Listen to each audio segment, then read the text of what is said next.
el Renacimiento hay dos rasgos, por lo menos, fundamentales. El descubrimiento del hombre, eso por un lado, el humanismo. Un cierto crecimiento de la economía, todo lo que empezaba en el siglo XIII con la época de Francisco, ahora está dando mucho más de sí. Junto con eso, por un lado, por el otro, es un mundo mucho más plural. ¿Por qué? Se ha producido la división de las iglesias, se ha descubierto América y algunas cosas que llegan de Asia también, con Marco Polo, todo eso, y finalmente han aparecido los estados. No eran aquellas cosas del feudalismo medieval, sino que cada estado tiene mucho más entidad, mucha más densidad, mucha más fuerza, etc. Entonces, lo importante del Renacimiento, en los textos que citamos aquí, que son preciosos muchos de ellos, es el empeño del mejor cristianismo para que ese enamoramiento del hombre, del ser humano, en recuperar las estatuas de los griegos y todo el afán del humanismo griego, que eso no haga despreciar y olvidar a aquellos que parecen menos humanos. El cristianismo hace aquí, dentro de la misma iglesia también, no contra la sociedad, sino dentro de la misma iglesia, un factor de contrapeso que me parece que es muy importante. La admiración por el hombre no puede hacernos cerrar los ojos al no hombre. Porque, por otro lado, lo que está pasando con esa admiración por el hombre es un cierto desprecio de los pobres. En esta época del Renacimiento, la gente empieza a viajar más, por supuesto, viajes a Roma son mucho más frecuentes, y surge la tentación de eso que aquí en Barcelona, cuando las Olimpiadas, se llamó poner guapa la ciudad. Y poner guapa la ciudad es encerrar a los pobres, ya les tenemos algo de comer, pero que no aparezcan. Y ya veréis que algunos de los textos pues, protestan seriamente contra eso. Porque si no, ya se convierte en normal que el pobre simplemente es un vago. O que si no, claro, también es verdad, y esto hay que comprenderlo, y lo veremos más tarde en San Vicente de Paúl, el pobre, si puede abusar de su situación, abusa. Y cuando empiezan a haber caminos a Roma, pues se van llenando, como ahí hay mucha gente, de mendigos, de pordioseros que piden, etcétera, etcétera. Entonces, esto podrá dar pie a que algunas acusaciones de que abusan o de que son vagos sean justificadas, pero no se pueden tomar los casos particulares como una ley general. Finalmente, casi todos los textos de aquí son españoles. Aunque algunos, como Juan Luis Vives, era español, pero vivía en Bélgica, pero bueno, y escribe en castellano. Son españoles porque España atraviesa en esos momentos su siglo de oro. Y se pueden dividir también entre los textos que atienden más a la reforma de la Iglesia. Bueno, es el momento en que se produce la ruptura de Lutero, pues aquí algunos franciscanos, San Ignacio, con aquello de que la riqueza es la fuente de todos los males, porque lleva al van honor que dice él, al honor y de ahí a todos.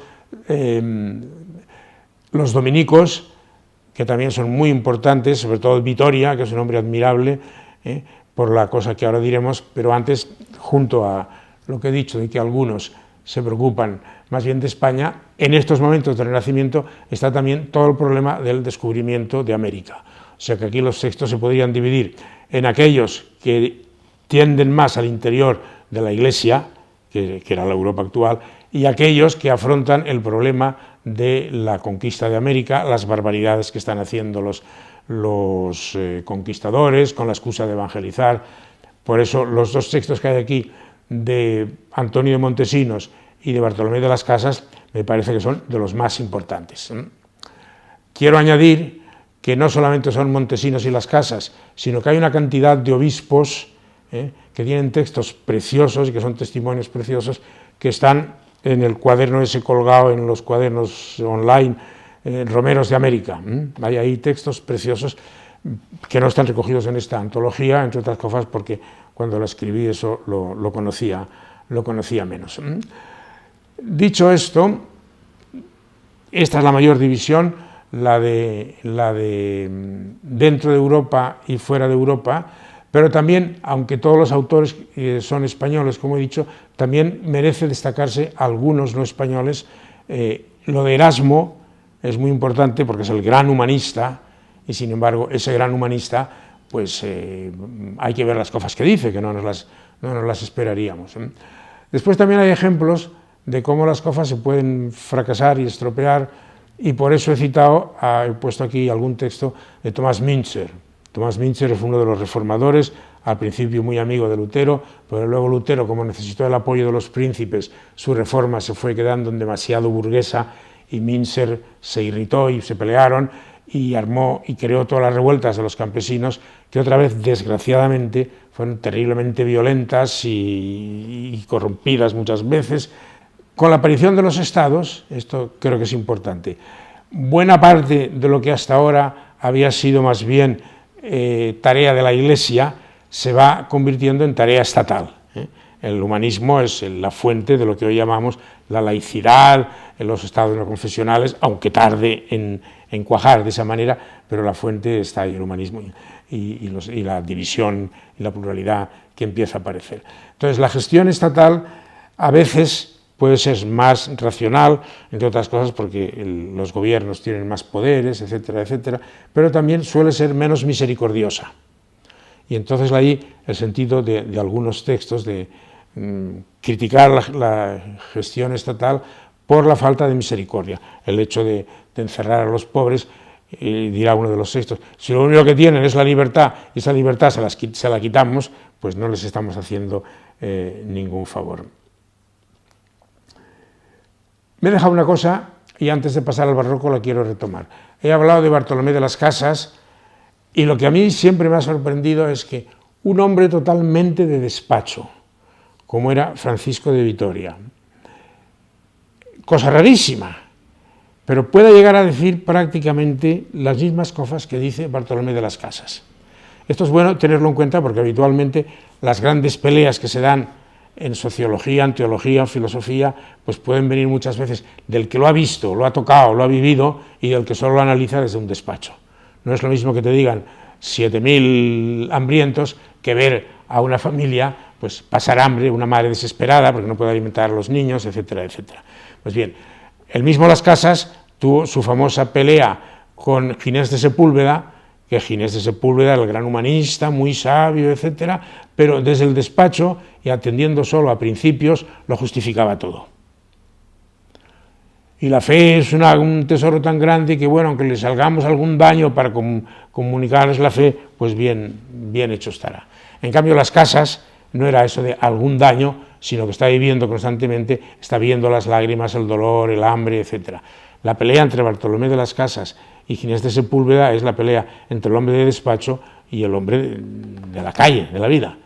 En cambio, con Vitoria no pasa eso, y Vitoria, siendo hombre de despacho, dice prácticamente lo mismo que Bartolomé de las Casas.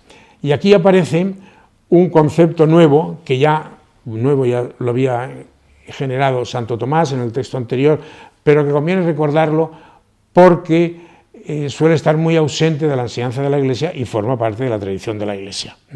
Y es el caso de extrema necesidad. No se ha perdido todavía, se perderá más bien hacia el 18 por ahí, la idea de que el destino principal de los bienes de la tierra es que lleguen a todos. Y si no llegaran a todos, habría que decir que Dios no tiene providencia. Es una providencia que está puesta en nuestras manos, pero el destino es ese. Y por eso, como hemos visto, el que tiene solamente es un administrador, cosas de ese género. Bueno, entonces, precisamente por eso, aparece muchas veces la idea de, cuando uno está en extrema necesidad, y no hace falta que la extrema sea que mañana se muere, pero una necesidad muy seria, entonces puede robar de donde sea para aplacar esa necesidad, puede comer, y no robará. Luego habremos de decir, según la ley civil, quizás sea un ladrón, pero según la ley eclesiástica no. Y se acuña un principio muy fundamental, en caso de extrema necesidad, todo es común. Que tendría que irse más allá de la extrema necesidad, creo yo, de alguna manera. Pero por lo menos en este caso, pasa por el Corte Inglés y coge lo que sea si estás en extrema necesidad. Otra cosa si te dejarán entrar y si no te cogerá luego la policía, ¿no? Pero al principio es muy importante destacarlo. Hay alguna frase muy bonita que es, me parece que es bueno, ya lo encontraréis por ahí, no me acuerdo en qué autor está, si es Juan Luis Vives, no, uno de los últimos, que el peligro que tenemos de desnatar la caridad. Hoy que está tan de moda el descafeinado, el desnatado, pues desnatamos la caridad, porque buscamos mil excusas para... ¿Y de dónde viene eso? Viene de una cosa que es una lección para nosotros, los moralistas de esta época, sabiendo que todo aquello que te sobra no es tuyo, y que empieza a haber gente que le sobra mucho más, no solo en tierras, que las podrías hacer cultivar a otro, sino en dinero, bueno, pues entonces, cuando miran el séptimo mandamiento, dicen, bueno, puede ser que las necesidades de tu estado hagan necesarias algunas cosas que para otro no lo serían. No solamente es la necesidad de comer, sino, digamos, si eres embajador, te habrás de presentar ante otro rey con un vestido mejor que si estuvieras en tu casa, ese tipo de cosas. Y hay una constante reflexión entre los moralistas de hasta dónde llega lo que se llama la necesidad de Estado. De Estado, no del Estado político, sino de mi Estado, etc. Y en estos textos encontraréis muchas protestas, hasta frases con no os fiéis de los curas en esto, porque aunque tienen el esfuerzo, que el esfuerzo denota que sabían al principio que lo que pase de tus necesidades ya no es tuyo, pero luego agrandan esas necesidades, pues hay una constante o repetida, no os fiéis mucho que los curas os pueden engañar.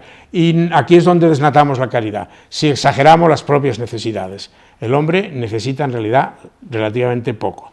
Es posible que en determinadas situaciones de Estado, pues el que esté en un país muy frío quizá necesitará más dinero porque necesitará más calefacción, supongamos, ¿no? Bueno, pues las necesidades sean un poco mayores.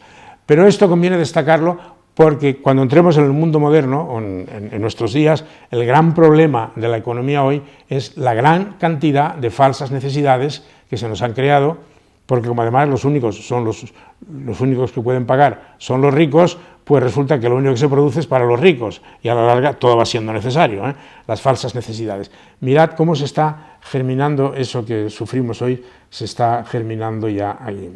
Bueno, una cosa es la necesidad del pobre y otra la dignidad del Estado, ¿de acuerdo? Pero esa no podemos alargarla demasiado. También es importante en este renacimiento cómo muchas de las argumentaciones y de las razones que se dan no son ya teológicas, son simplemente humanas. O sea, el humanismo, he dicho antes, que podía contribuir a olvidarse de aquellos que no parecen hombres, pero en estos autores que aquí vemos, pues hace al revés. El humanismo contribuye a que sepamos reconocer lo humano de todos esos. Juan Luis Vives, son argumentos muchas veces, y en este sentido aprovechan buena parte de lo que hace el Renacimiento, que es redescubrir a los griegos, a la cultura greco-latina anterior al cristianismo, para argumentar muchas veces con autores que no son cristianos. Esto me parece muy importante, porque si todo lo cristiano es profundamente humano, pues no hace falta ser cristiano para comprometer que lo que dice la Iglesia sobre los pobres no es una cosa que para unos locos que siguen a Jesús, sino que es en realidad lo más humano que hay.